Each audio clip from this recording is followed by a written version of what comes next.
Oh, look at this. Bit of a backstory, perhaps? Oof. If you want to last in this world, you must learn to be both the fox and the wolf. That she is. I've seen it. I will give you the world, child, if you prove you can take it. Oh. Time to prove it. What should we do with her? The score, though. Oh my god, the detail. She won't make trouble for us. Strip her of her possessions and send her to the far colonies. Kill her now. Only one must die. Let her live and you may need to kill thousands. We can show the people we are merciful.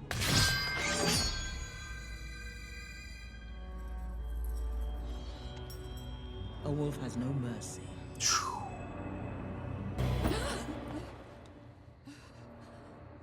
Stunning.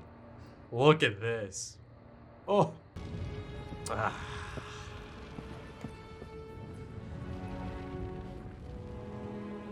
Jinx.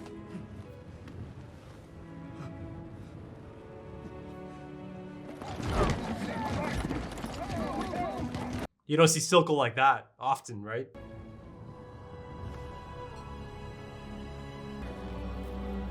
Oh.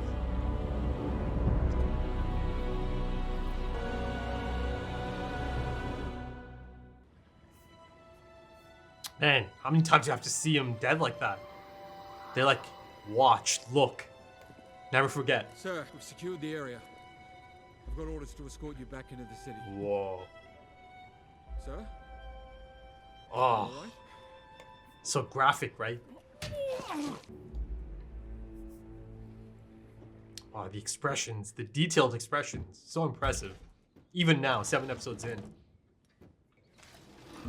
Hey. Who lives here? Ah. Another counselor friend of yours? And you found a stray. This is Vi.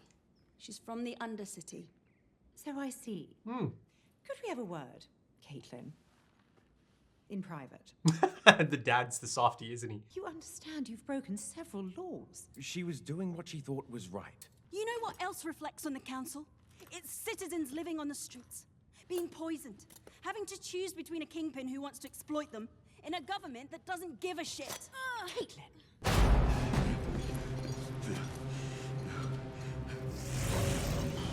Her injuries are severe. You think I can't see that? I Oh, believe I can save her. man. The process would be demanding. It's gonna change her even Sometimes more. death is a mercy. Oh. She can take it. She won't die, Doctor. She can't. I understand. I too once had a daughter. Jinx gets a whim. Suddenly his spine's made of jelly. And here you are, shoveling his shit. Ego is one thing, brains another. Ooh. You aren't the only one dissatisfied with his performance. There's bigger fish than Silco.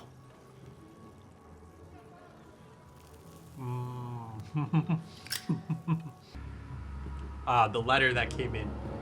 Go on then, let me see the face.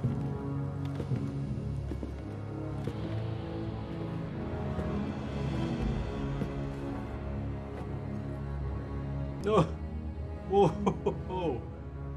Strong beard. Elora, you didn't have to come out to meet me. Perhaps your sentimentality will be more at home with those soft-spined idealists overseas.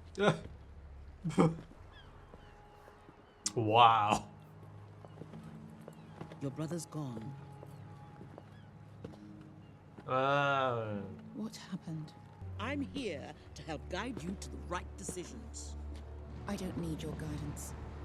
We'll see. Whoa. Miss Medarda. Yes? Yes? I'm off to sample the local cuisine.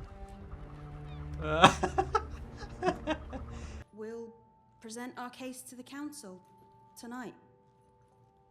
Score? You did all this yourself? Without even going down there? And I thought Powder could get obsessed. Go on, lay down. What happened to her? It's not your fault. I'd say no monster's gonna get you when I'm here. Then a real monster showed up, and I just ran away. I left her. Huh.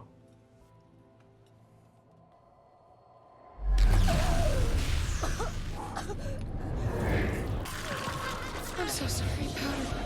Your sister is Jinx. Yeah. I'm afraid it will only get worse.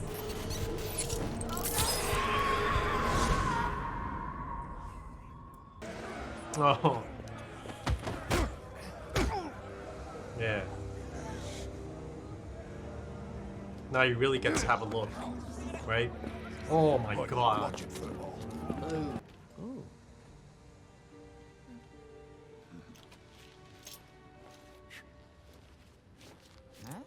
Huh? Go on, give it a spin. Like this. Oh, wow. Oh, ingenious. Though these blades seem improperly pitched. You're wrong. It's designed for the fissures. Are you all right, lad? Yeah, I'm fine. I just sprained my ankle. Are you Is that it? Counselor Heimerdinger? It's just Heimerdinger now. Heimerdinger. That looks like more than a sprain. You need medical attention. This angle, though. The Elorian general, Simon Parlek, used to find ways to meet his enemies blindfolded. He said a man's mind hides behind his body. Navigating your current crisis requires expertise you lack. Do you know what the success rate for senior academy inventors is? 3%. We're no strangers to failure. What makes this the city of progress is that we keep trying until we get it right. Wait. Yeah, hold on, hold on. I see why this province and my daughter have fallen for you. You have the passion of youth. I have experience. I want you to succeed here, Jace. To grace the world with Hextech. But if you don't accept certain realities, I fear you'll end up like General Parlek. Slaughtered with your eyes closed. We have greater concerns Butterfly. than a dip in profits. The sheriff betrayed us. We need better information. We need to act before anyone else gets killed. It's not what they offered him. It's what he had to lose. Let's go. This is Vi. She was born in the Undercity. Even though we failed her in countless ways, she risked everything to show me what life is really like down there. People are starving, sick, ravaged by Shimmer. What about these? Do you know who made them? No. Well, Her name is Jinx. This Jinx has the gemstone. Then we have to go in by force. That could trigger war. Even if we wanted to invade, Oh boy. they have Shimmer. We have Hextech. It's going there. This is insane. Did you learn nothing? You can't talk to him. He hates you. Everything you stand for. He will never back down. She's right about that. She does look like her. I can fix this. You can't. This is how things are, how they've always been. I was so stupid to think it could change. We tried, okay? It wasn't enough. Top side and bottom, oil and water. That's all there is. What about us? Oil and water. Ugh. Wasn't meant to be. You're just saying that. Do yourself a favor, Cupcake. Go back to that big, shiny house of yours and just forget me. Okay? It's not that easy. It's not that easy. Oh. Oh my god.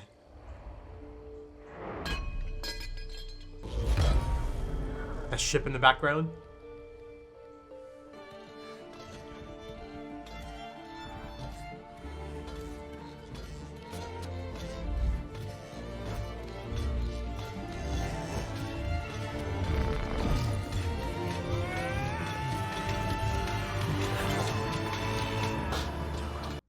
He outran the ship this time, or the boat.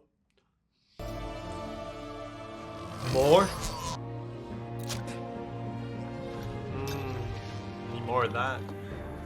Victor, I've been working on this for a year now. Oh, wow. Victor, I was inspired by your...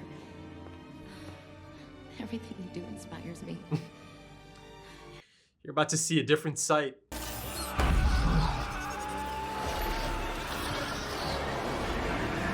Oh my god. No!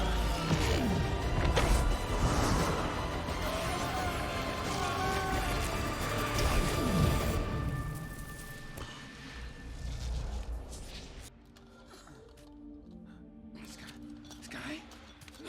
Oh no. It can't. It can't.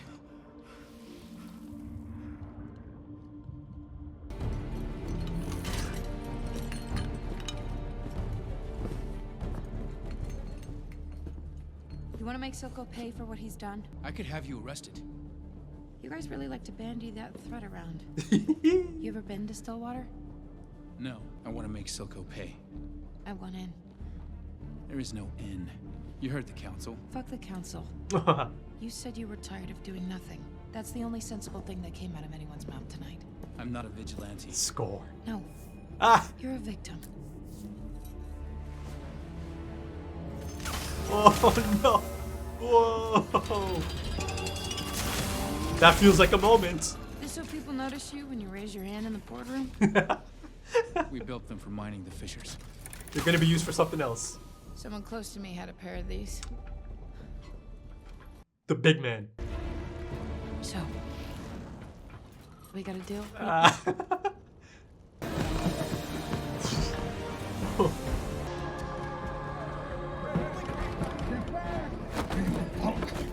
He's just a kid. Oh. Jeez. Once again on the bridge, eh? A bridge. She's coming, she's coming. Ooh. Love the pink smoke. That's right.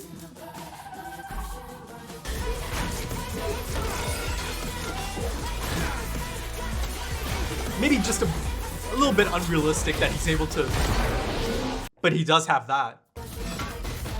Oh!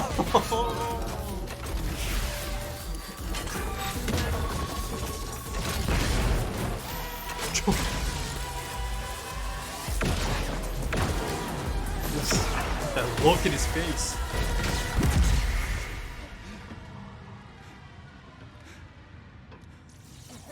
Oh.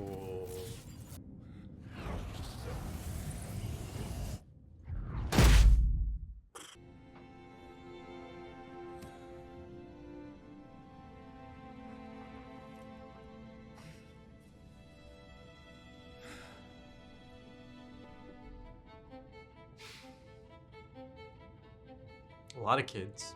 Yeah. It's an eye-opening experience for him, isn't it? Yeah.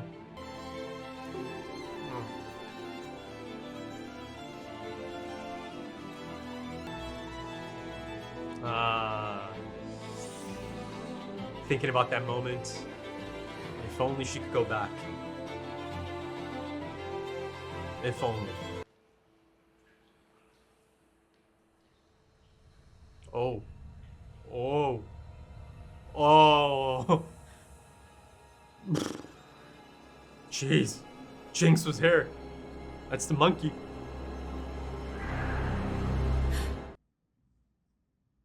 She's still here. Okay, so the second last episode, the penultimate episode, sets it up nicely, for sure. Though, you know, that being said, I think episode 8, or sorry, not 8, 7 is a bit stronger than this episode as a whole, I think. But yeah, I mean, you know, the thing is, all these episodes are so good that it's not as if calling one episode better than the other is that much of a difference, you know? And a lot of times it can be a personal preference as well. Sometimes, someone might find this episode to be a bit more engaging, a bit more personal, perhaps, in comparison to another episode, right? It happens. But this episode certainly has a lot of crucial moments, a lot of crucial turning points leading up to this finale. Of course, before I go any further, let's kind of focus on that ending. I thought Jinx is maybe just kind of leaving a message for now that I'm coming for you, right? Watch your back. But then right at the end there, you see she's still in there. My initial thought was just that she snuck in, left that message, the monkey symbol, her logo essentially, her calling card, and kind of got out of there, potentially terrorizing her psychologically. That was my first thought. But then she's sitting right there in the corner. But yeah, it certainly gives us our first look at the new Jinx. And I kind of touched up on this, didn't I? There's this kind of heartbreaking possibility or tragic possibility that her choice to die as Powder is not going to be the final choice. Because listen, ultimately I know Jinx cannot die. That character cannot die. Certainly not in episode 7 of season 1. So just from that perspective, she'll be coming back in. But it doesn't make it any less heartbreaking that she still kind of gets resurrected, right? Even though she's not technically dead, it felt like it, didn't it? That shot of her at the end certainly felt like this almost, recreated android of sorts, right? And you see the eye, the purple eye, right? So I suppose that iconic shot from episode 3, the fallen angel shot, her eyes being purple in that, or the one eye that is in the frame being purple, is more of like a symbolic thing and perhaps a bit of foreshadowing to this moment. Now she legitimately seems to have that color because of, again, this process, this operation, this brutal and demanding procedure she had to go through, right?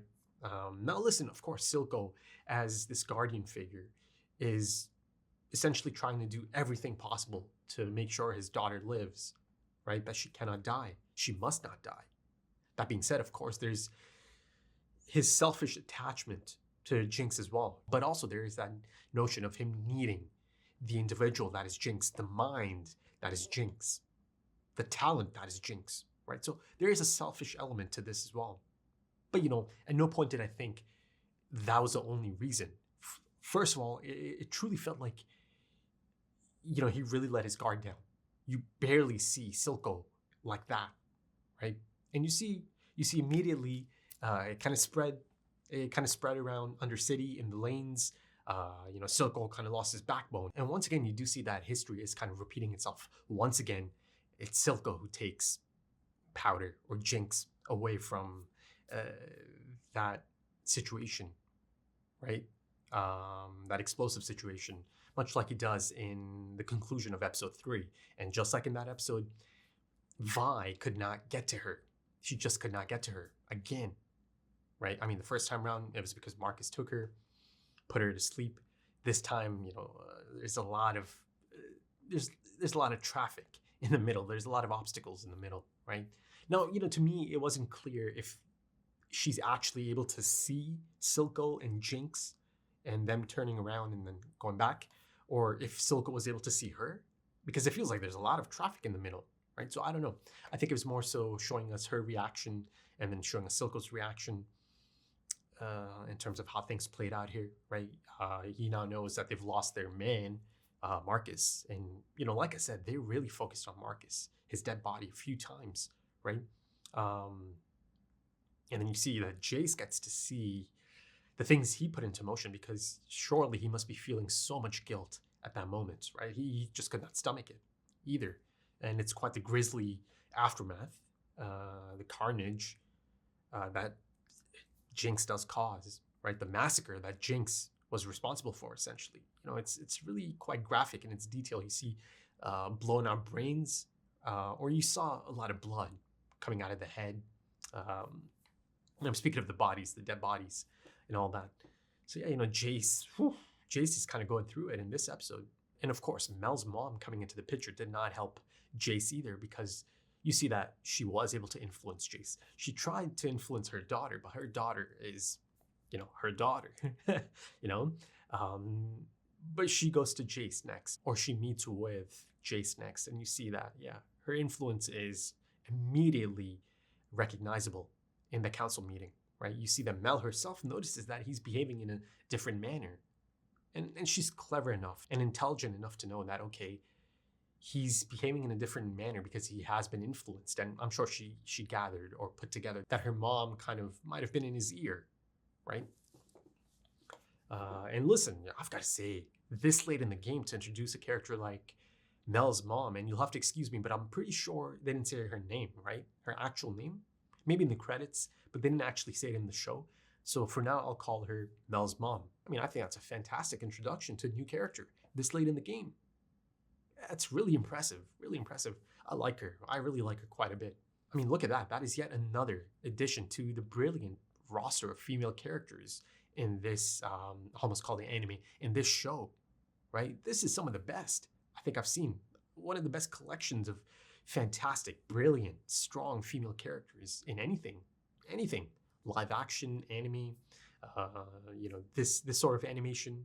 And of course, Mel and her mom are quite the contrast, right? And the fact that Mel is the individual that she is, the person that she is now, is really quite impressive. That she was able to grow into this person, given her background, given her tough background. Her mom is the big bad wolf, essentially, right? Her approach is really quite distinct. Take the bull by the horns. And her being this master tactician of war, you see that she likes to take more of an assertive approach, more of an offensive approach in comparison to her daughter Mel's defensive approach, countermeasures, right? I mean, yes, of course, a few episodes ago, she does suggest that they do develop these hex tech weapons, right? But it's for countermeasure, to protect themselves, right? A deterrent, essentially. But her mom, no, it's the opposite approach. And of course, both of them are engaging and interesting in their own right. I was really, really, really enjoying Mel's mother. That came out wrong. I was really enjoying that character, for sure. Hell, she even actually reminded me of Grayson a bit, right? Grayson might not be as, ruthless as her, but there was something similar about them. Maybe a little bit of Savika in there as well, right? In terms of their disposition and how they carry themselves. But yeah, it'll be interesting to see the role she plays in this finale. Just her presence is really quite the game changer as well, right? Turning point. But let's go to the final scene again. Caitlyn and Jinx. Is she going to fight her right there? Is she going to kidnap her, take her from there? And then, potentially... her potentially taking her from there could have this chain reaction, right? If it gets back to Vi, things get really, really dicey then, really shaky, right? If she goes after them, if she goes after Jinx to get her back, to get Caitlyn back, oof. This is, once again, she's having these nightmares of Caitlyn being this replacement, the person who stole her sister's love from her. Right? This, in her mind, there's this idea or this notion that, if she's loving her, she's not able to love me as well. She can only love one or the other. I think in her mind, it's kind of that type of thought process at this moment. And then, of course, you see the bunny, right? The stuffed toy in Caitlyn's hand, in the nightmare of hers, as she is going through this insane, brutal operation, right? The doctor coming clutch again, right? Though, the doctor... He's open to performing it, but he made sure to let him know, listen, this is not going to be fun. Are you open to this? Are you open to the idea of potentially losing her? And it was, now if I have this correct, the procedure itself is so brutal, and of course, Jinx is going to suffer so much that he felt that Silco actually needed a sedative, right? Because it's going to be tough for him to take this, to look at this. It might have taken hours. A long time, perhaps. So he kind of puts him to sleep for a bit. Oh, and also he mentioned that he had a daughter of his own once. And it does cut to Savika. Now, I'm not sure if that's kind of hinting at her being his daughter. I'm not really feeling that. But there is this possibility. There is this possibility that that creature, Rio, could that have been his daughter initially? And then it kind of mutated into this creature? Maybe, right? The mutation must survive. And to this day, that mutation is alive, right? In its form, in this really pitiful form perhaps, but it's still alive. So I don't know, maybe that's a bit of a crackpot theory of mine at the moment. Maybe that was his daughter once upon a time. Because other than that, I don't feel like there's anyone that really fits the bill. And I feel like Savika might actually be too old to be his daughter. Though, of course, he could have lost his actual daughter, right? And the creature is the creature. And, he does have that, sympathy for Silco in that moment, right? He is able to be empathetic in that moment for the situation Silco finds himself in as a father, essentially, right? Seeing his daughter in that state. But, the other person that was a part of that explosion, Echo, yeah, he got out. He got out, of course, as expected, right? It was just too soon. He just came back, so he was not going to die. So it looks like he did maybe toss the bomb aside. But, he got out of there. Ultimately, he got out of there, and he did a number on his leg or on his ankle. It's got to be more than a sprain, right? As Heimerdinger noticed as well. Yeah, interesting to see Heimerdinger finally go down there, right? Take it all in, get that firsthand experience, eye-opening experience, be a part of it. Ultimately, he was treated as an outsider, rejected, tossed aside. In that sense, Heimerdinger does finally get to walk in their shoes, right? The people of Undercity, or Zaun, as Silco claims it to be, or calls it, or hopes to call it, if he is to get independence for them. And, let me kind of take something back. There's that moment, that big moment, the council meeting, as both Caitlin and Vi come in, right, and present their case.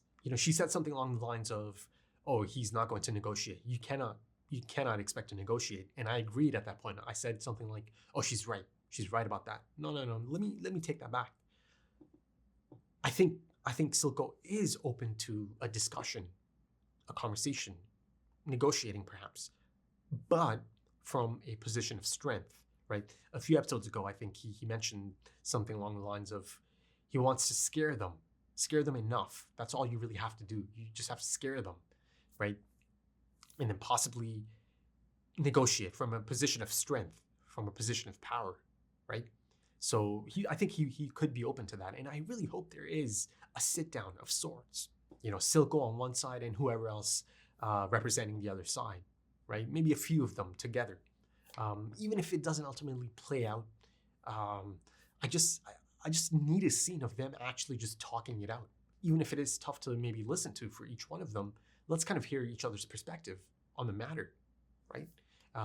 Yeah, it's completely possible that they kind of reach a dead end. Sure. But I think it could be really beneficial if I do get a scene like that.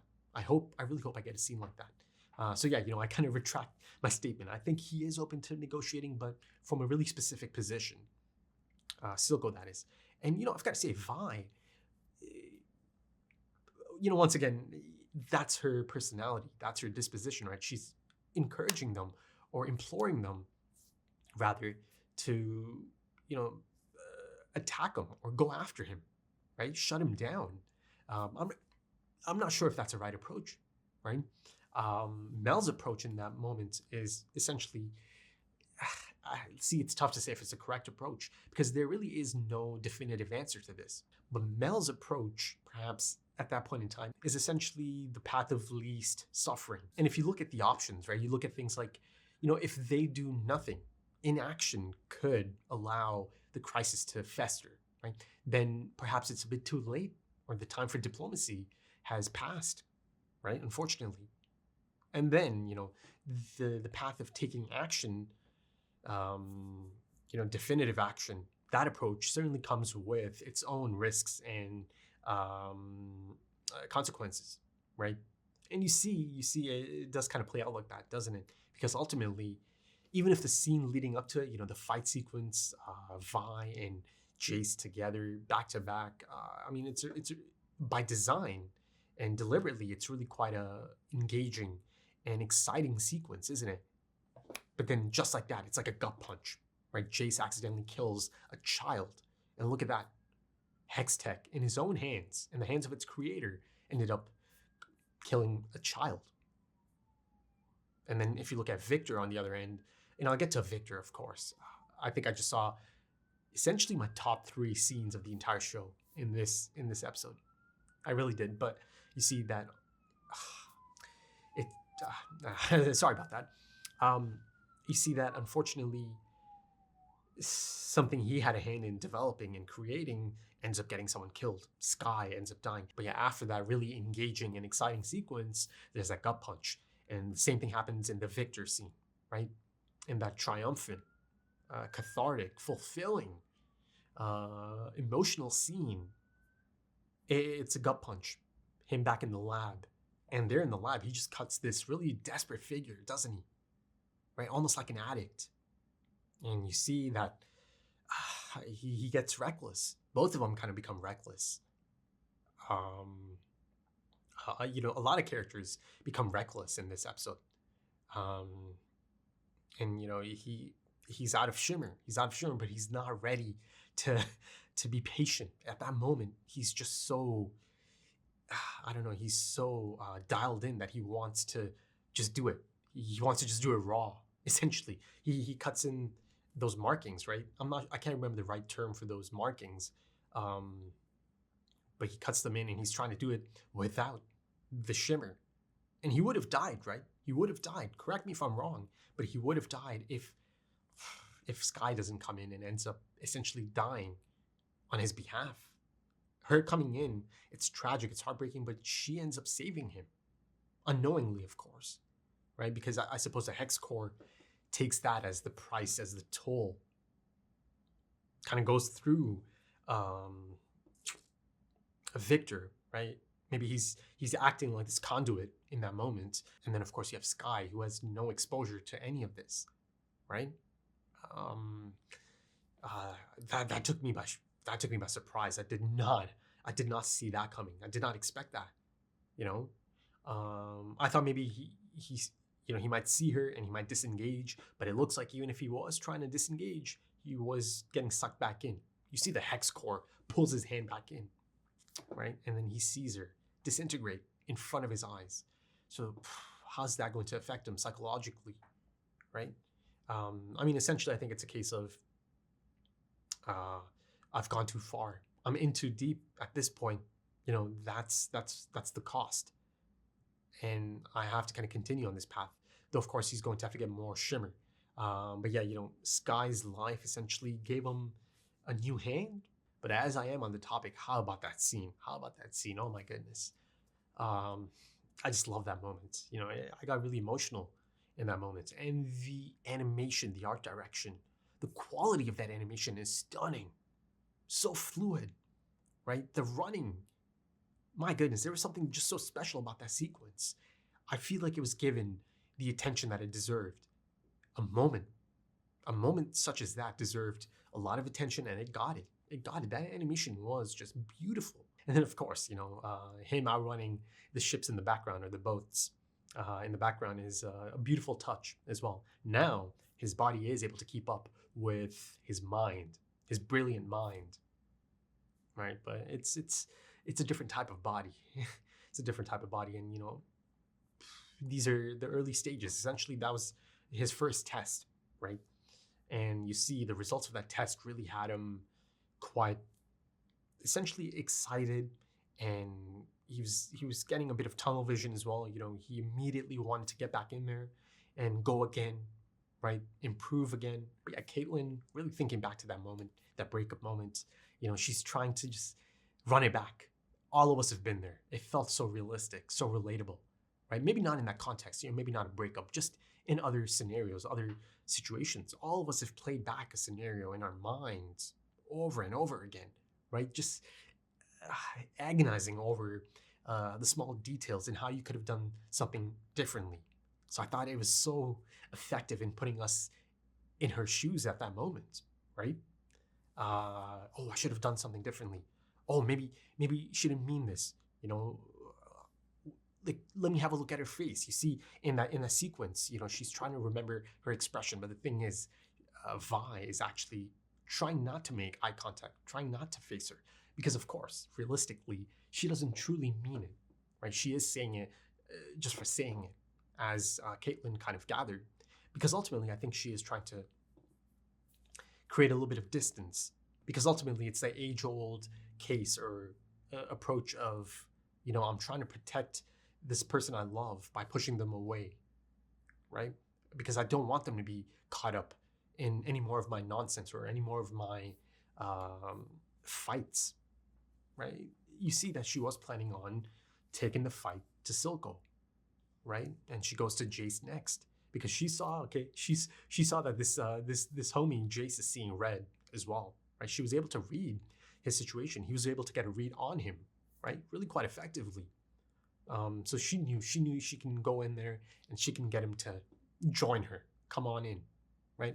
I see that fire in your eyes. So she was planning on doing something quite dangerous, perhaps something quite reckless, and she didn't want Caitlin to be a part of this, even though Caitlin can definitely handle herself, right? She can handle herself for damn sure. She's impressive. From Vi's perspective, it doesn't matter because she doesn't want her to even have the tiniest chance of getting caught up again in this and getting hurt.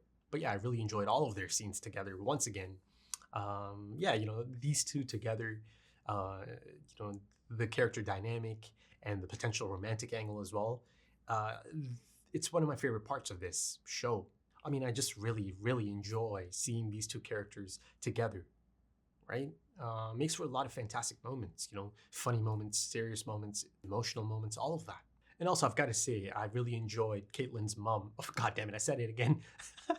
Mel's mom and Caitlin's mom. Enjoyed in the sense that I really liked her approach in this, you know, that she was backing her daughter. Because earlier in the series, she did have that off-putting personality about her, didn't she? But here you see that Caitlin actually gets a lot of her personality, her fire, her demeanor, right?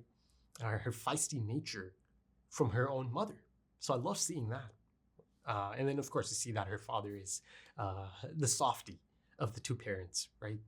But yeah, I really liked how she backed her daughter in this episode. And also, you know, on Caitlin, I've just got to say, you know, here you have a young person who is so defiant in her disposition after having these recent eye-opening experiences, you know, facilitated by her newfound friend, let's just say, as well, accompanying her down there and really kind of giving her an idea of their own life growing up in the lanes in Undercity. I love that all of this kind of lit a fire in her, right? That she's so open to fighting for this change, that she wants this change. Hey man, listen, the position of sheriff just opened up because Marcus is gone, you know, unfortunately. But yeah, you know, this is your prime candidate right here, Caitlin. She's the best candidate for that job.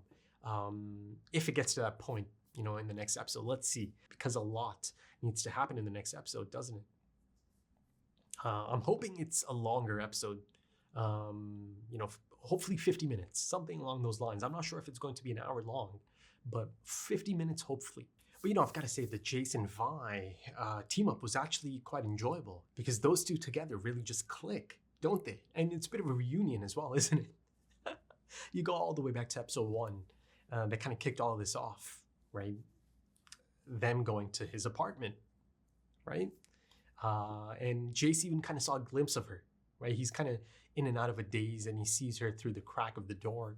But yeah, they're reunited. And, you know, there's a lot of cheeky banter from Vi. I mean, how can you not love her? I just love her.